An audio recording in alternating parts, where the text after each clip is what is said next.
Que Dios bendiga grandemente el día y la semana de todos los que nos acompañan. Es un verdadero privilegio abrir este espacio hoy para explorar textos que han moldeado literalmente el pensamiento y la ética de la humanidad durante siglos. Hola a todos y sí, me sumo completamente a ese buen deseo. Es un gusto estar aquí. Hoy tenemos sobre la mesa un análisis que en lo personal me parece verdaderamente fascinante. Vamos a entrar de lleno al capítulo 25 del Evangelio de Mateo. Un texto pesadísimo en el buen sentido de la palabra. Exacto. Y para desempacar toda esta riqueza, no nos vamos a quedar con una lectura superficial o con lo que uno, digamos, recuerda de cuando era niño. Tenemos notas críticas, contexto histórico y profundidad teológica de dos fuentes absolutamente formidables. Así es. Nos basaremos en la Biblia de Estudio Holman y en la Biblia de Estudio Nueva Almeida actualizada, que de cariño llamaremos NAA. Claro, la NASA. Y bueno, son herramientas espectaculares para cualquiera que quiera entender cómo funcionaba realmente el mundo en el primer siglo. Porque esas notas nos dan el anclaje histórico que muchas veces se pierde. Sin ese contexto, es facilísimo malinterpretar lo que estaba en juego en estas historias. Totalmente. Y la misión de nuestra inmersión profunda de hoy está súper clara. Vamos a sumergirnos en 3 de las enseñanzas más famosas de Jesús. 3 pilares. Exacto. Enseñanzas que giran en torno a 3 grandes ejes: la preparación, la responsabilidad y el juicio final. Específicamente, vamos a desglosar la parábola de las 10 vírgenes, la parábola de los talentos y finalmente la dramática escena de las ovejas y los cabritos. Lo que atrapa de inmediato al leer las notas de nuestras fuentes es que estos pasajes tienen una reputación enorme. La gente asume automáticamente que solo hablan del fin del mundo, del apocalipsis. Cosas lejanas, sí. Exactamente, eventos muy lejanos. Pero, al profundizar en la Holman y la NAS, queda en evidencia que en realidad ofrecen un escáner brutal sobre nuestro presente. Interesante. Nos obligan a evaluar qué significa estar preparado un martes por la tarde, por ejemplo. Muestran cómo las decisiones cotidianas, incluso esas acciones que parecen completamente invisibles, cargan con un peso que, según el texto, es eterno. Pues empecemos con esa idea de preparación, porque la primera historia ilustra esto de una manera que puede resultar bastante chocante hoy en día. Bastante. Hablo de la historia de las 10 vírgenes, que está en Mateo 25, de los versículos 1 al 13. Ajá. La premisa es esta. Jesús compara el reino de los cielos con 10 vírgenes o damas de honor que salen con sus lámparas a recibir al novio en una boda. Sí. 5 son descritas como prudentes porque llevan aceite extra, y 5 son insensatas porque solo llevan lo que hay en sus lámparas en ese momento. Y el novio se demora. Se demora muchísimo, hasta el punto de que todas, las 10, se quedan dormidas. Y de repente, a la medianoche, resuena el grito. Ahí viene el novio, salgan a recibirlo. Y ese es, digamos, el momento de crisis. Claro. Porque las insensatas se dan cuenta de que la llama se les está apagando. Entonces intentan pedirle prestado a las prudentes, pero éstas se niegan diciendo que no va a alcanzar para todas. Les mandan a comprar más. Exacto. Y el drama estalla cuando, mientras las insensatas están comprando, el novio llega.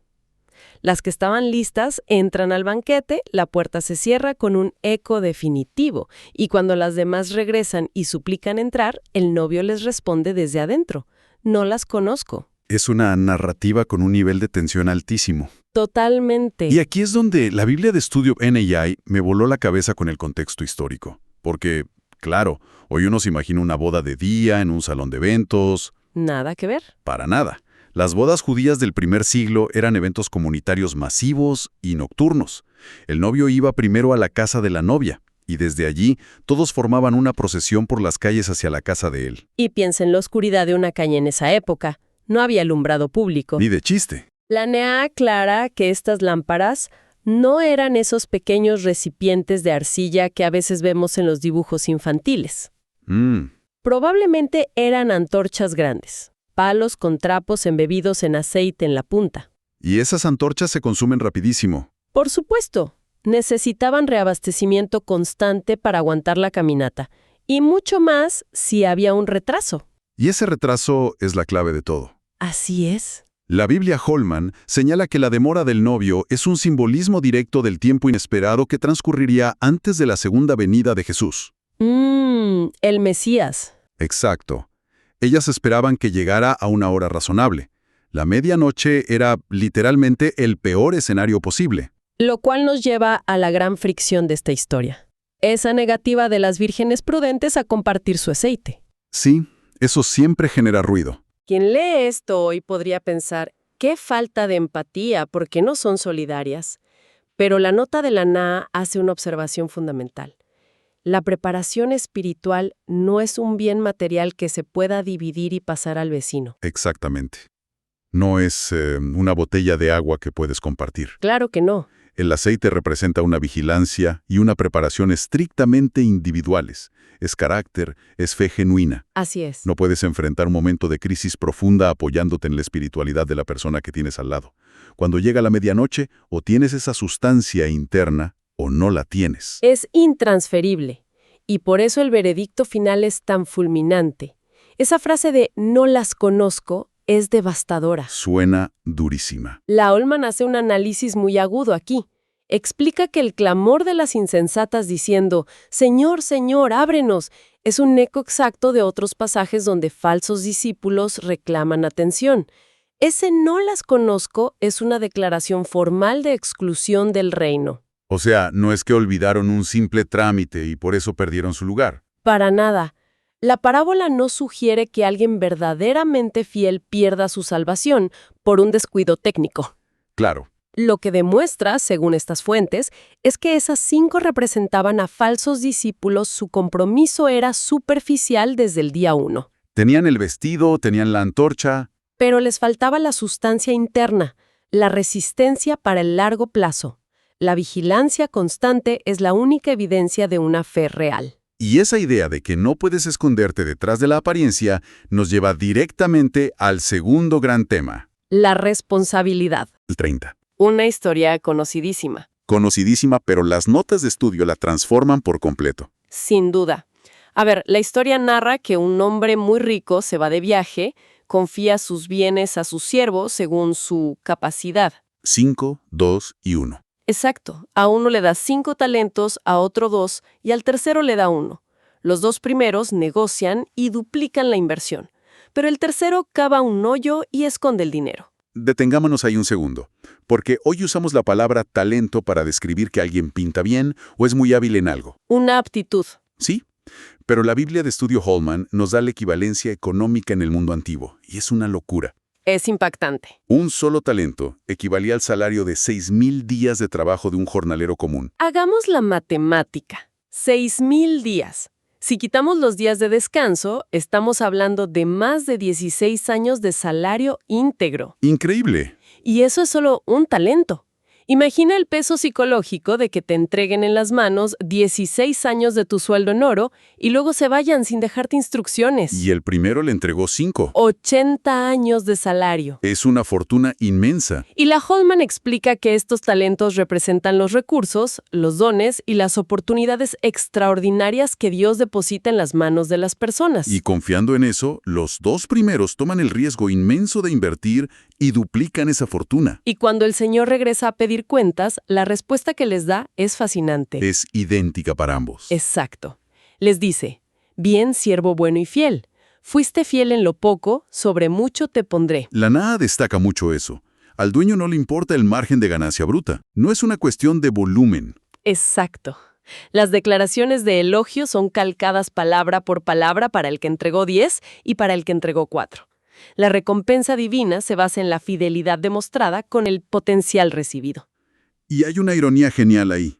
Manejaron fortunas que marean, y él les dice, fuiste fiel en lo poco. Lo cual implica que los recursos de este mundo son apenas una pequeña prueba. Totalmente. Pero luego entra el tercer siervo, el que metió el equivalente a 16 años de sueldo en un agujero. Y la excusa que da es digna de análisis. Le dice, Señor, sabía que eres un hombre duro, que cosechas donde no sembraste. Por eso tuve miedo y escondí tu talento. Las fuentes aportan algo riquísimo aquí. Primero, la NAA aclara que enterrar dinero no era una rareza. En la antigüedad, cavar un hoyo profundo era una práctica común para proteger valores. Claro, no había cajas fuertes. La acción física era comprensible. El problema radical es el motivo detrás de la acción. Le echa la culpa a su jefe. Lo llama un explotador despiadado. Es una proyección monumental. La Holman va directo al hueso. Este siervo malo intenta justificar su pereza atacando el carácter de quien le confió la fortuna. Es pura difamación. Sí, lo pinta como un tirano irracional para no admitir su propia cobardía. Es que no tiene lógica. Si de verdad creía que el señor era tan implacable, ¿por qué no fue corriendo a meter el dinero en el banco para generar intereses? Exactamente. El miedo que lo paraliza es la evidencia de que en realidad no conocía a su señor. Y las consecuencias son escalofriantes. Le quitan el talento y lo echan a las tinieblas de afuera, donde hay llanto y crujir de dientes. La separación absoluta, el castigo eterno. La lección es clarísima. Dios exige una administración activa. La inacción productiva revela una falta total de fe. Así es. Y esto de la inacción y sus consecuencias nos sirve de puente perfecto para la tercera sección. La más sobrecogedora de todas. La compasión como evidencia. Mateo 25, del 31 al 46. Las ovejas y los cabritos. Hay un cambio de registro literario brutal aquí. Jesús abandona las metáforas de bodas e inversiones. Pasa a una descripción literal y majestuosa del juicio final. Cuando el Hijo del Hombre venga en su gloria, se sentará en el trono. Y la Holman marca un detalle teológico enorme aquí. Jesús, al identificarse como el Hijo del Hombre sentándose a juzgar a las naciones, está asumiendo un papel reservado exclusivamente para Dios en la tradición judía. Es una afirmación de autoridad divina absoluta. Humanidad, como un pastor separa a las ovejas a su derecha, el lugar de favor de los cabritos a su izquierda. Y el estándar que usa para admitir a los de la derecha es lo que deja a todos sin aliento. No es un examen de teología. Para nada. Es de una crudeza práctica tremenda. Tuve hambre y me dieron de comer. Tuve sed y me dieron de beber. Fui forastero, estuve desnudo, enfermo, en la cárcel, y me atendieron. Un estándar enfocado en el dolor tangible. Sí. Y esto genera confusión incluso en los bendecidos, que le preguntan, ¿cuándo te vimos así? Y el rey responde, en cuanto lo hicieron a uno de estos mis hermanos más pequeños, a mí lo hicieron. La gran pregunta es, ¿a quiénes se refiere con mis hermanos más pequeños? Es la pregunta clave. Porque la cultura popular suele aplicarlo a cualquier persona en situación de pobreza. Y la compasión universal es maravillosa, pero las fuentes exegéticas apuntan a un matiz más específico en Mateo. ¿Cuál es?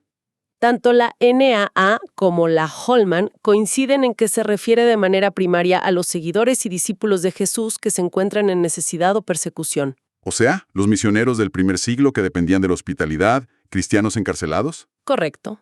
Y por extensión, a toda la comunidad de creyentes. La Holman argumenta que la forma en que una persona trata a los representantes de Jesús es la demostración empírica de su postura frente a Jesús mismo. El rey se identifica de una manera tan íntima con los suyos que recibe cualquier alivio o desprecio en carne propia. Y ese desprecio condena a los de la izquierda, a los cabritos. Les dice que se aparten al fuego eterno, repitiendo la lista en negativo.